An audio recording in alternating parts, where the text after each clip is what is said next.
How's it going, everybody? It's Dustin here, and on today's video we're going to talk about the 10 things you need to know before you go to an auction. So auctions are a lot of fun, but you can get yourself into a lot of trouble really quick if you don't know the lingo.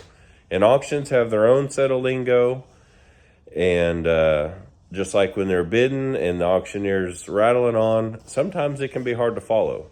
And if you're not exactly sure what they're talking about, you really can't bid with confidence. So today, we're going to talk about 10 things you need to know before you go to an auction. We're going to start out simple enough. They're in no particular order, but item number or thing you need to know first, definition you need to know first, whatever, your bidder number.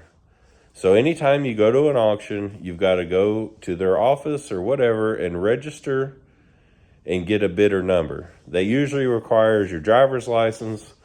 If you've got like a farm tax number, you'll give it to them then. They'll put it on file. You can't buy anything at an auction without a bidder number. You also don't want to lose your bidder number. You don't want somebody else bidding with your number. So always keep good track of it. Make sure it's in your pocket. If you and another person go to the auction and you want to share a number, you can get a duplicate. But remember, if you lose it, if you drop it on the ground, somebody else can pick it up and go like that and bid with your number. And then it's going to be up to the auction company to decide how they want to handle that. So you don't want to lose your bidder number. Number 2, buyer's premium. So there are auctions you go to where the buyer has to pay a premium. There's not a lot of them, but they're out there, especially internet auctions.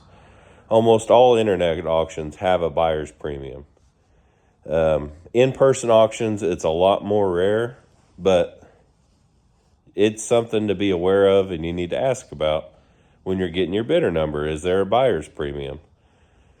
Which would be, let's say if you've got a 10% buyer's premium, you spend $1,000, it's going to cost you another $100. So it can add up quick. Something to be aware of. On the reverse side of that, number 3 is the seller's premium. If you want to go to, if you got a bunch of junk and you want to take it to a consignment auction, they're going to charge you a seller's premium. That's how they stay in business, is they charge the seller X amount of percentage to sell items, usually based on money. The lower the price, the higher the percentage they charge. At least that's around here. And then, of course, internet auctions, all that stuff. Internet auctions are not a deal for the seller as far as their premiums are concerned. They are some of the highest selling premiums around in our area. Some of the highest selling premiums are internet auctions. And there's really no break in price on those either. So you've got your bidder number. You're at the auction. Number 4 is to bid. So if the auctioneer says, who will give me 100, and you raise your hand, you're placing a bid saying, I'll give 100. And now you're responsible for that. If you win, if your bid is accepted and you're the winner, it's your responsibility now. So I took a kid to an auction a couple years ago. It was his very first auction, and he was moving extremely slow, and he was looking to buy a trailer. And when he started to pull his number out, and when he finally got it up, it had raised $200.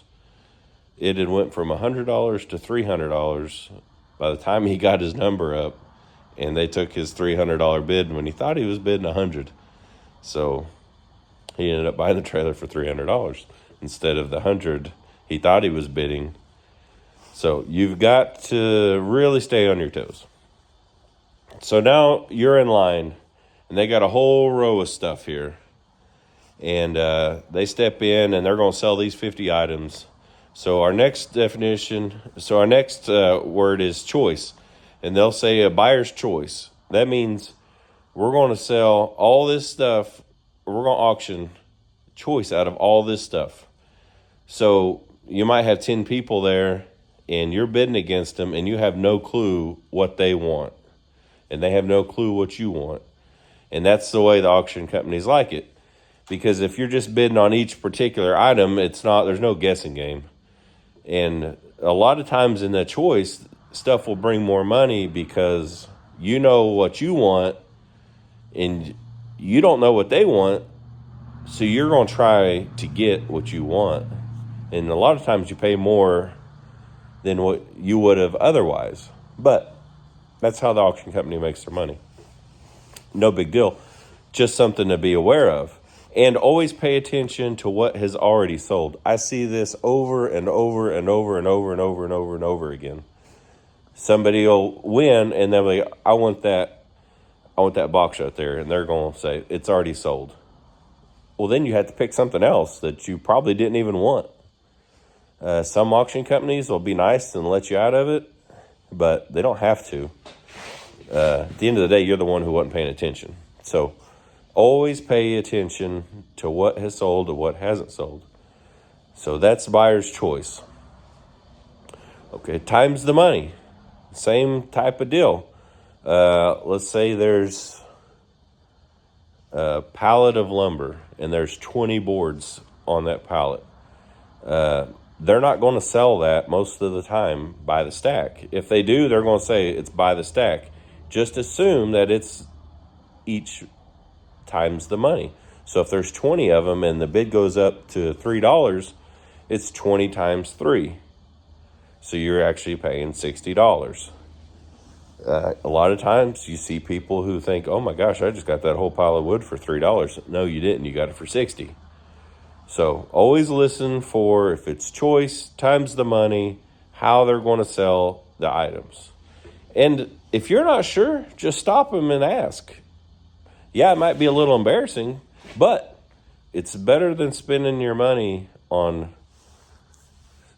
it's better than being completely surprised when you go to pay. If you thought you bought something for $10 and they said, no, you bought 20 of them at $10 a piece, that's a big surprise.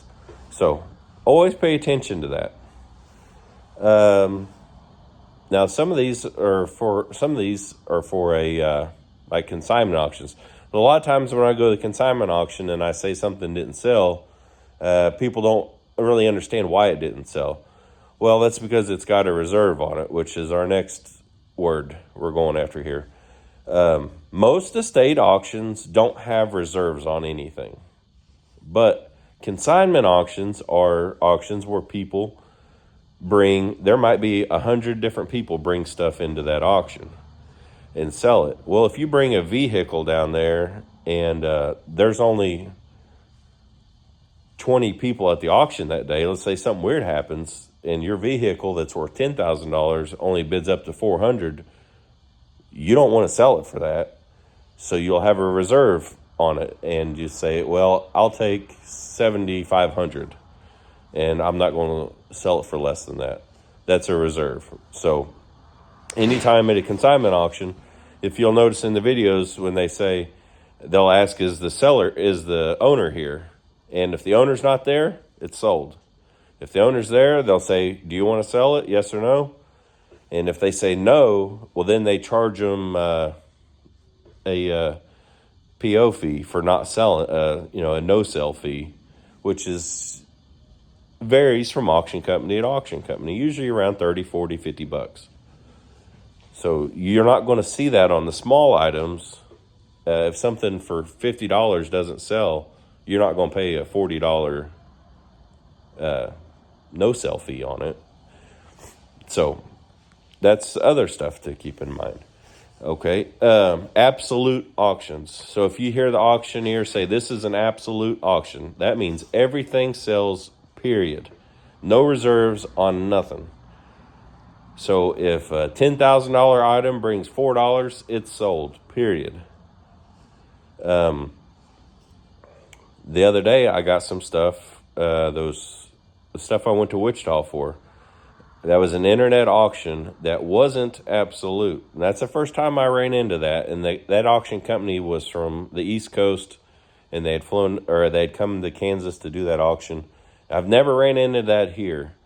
But the internet auction happened, and then they told you the next day whether or not you actually bought it or not, whether or not the seller accepted the bids. That was a first for me. I have not seen that. The last item we'll talk about also is for internet auctions, and that is called soft close. So eBay, if you're familiar with them at all, is not a soft close. When it runs out of time, it runs out of time, period. There's no added time.